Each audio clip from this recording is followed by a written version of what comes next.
Okay. I got a little note here. And so this morning when I made it, I couldn't figure out if it was the Lord or Loran. So in the first service, I acted on the note. You decide if it's the Lord or Loran. I want to talk to the men for just a second. Men, when I talk about temptation, you know what one of the greatest temptations is, and it's her. You can't walk out of this building, you can't go anywhere in public and not see flesh, nudity, seductresses, dressing to appeal, dressing to look good. You know what I'm talking about. And short and low, and here are men who want to live right. Men that want to be holy. They got nowhere to turn because in a 360-degree circle, it's everywhere.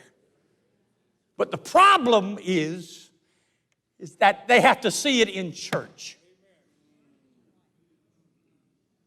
No man ought to have to fight that in church. Ladies, girls, when you get up to get dressed to come to church, you need to realize you're coming to the holy house of God. You ought not to come here to show off, your legs. And if you're constantly having to fight to stay decent, you got the wrong wardrobe on. And not just for church, but for anywhere else. Now, I am not mad. I'm just trying to tell you the truth. You need to change wardrobes. This is not a place to find a date. This is not a place to find a new husband. This is a place where you come in and the Spirit of God fills it, and Jesus is here, and His holiness is here, and you ought not to be the cause for a man having to fight his flesh in a service.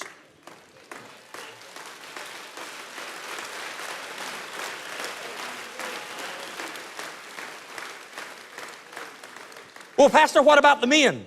I've had no complaints about a man whose britches legs were too short. Here's another one. But Pastor, that's our culture. Now hear me. When you get saved, you change cultures. I don't care what you call it. French, Russian, Romanian, I don't care what it is. When you get saved, you become a Christian and you conduct yourself as a Christian and you dress modestly for the glory of God everywhere you go.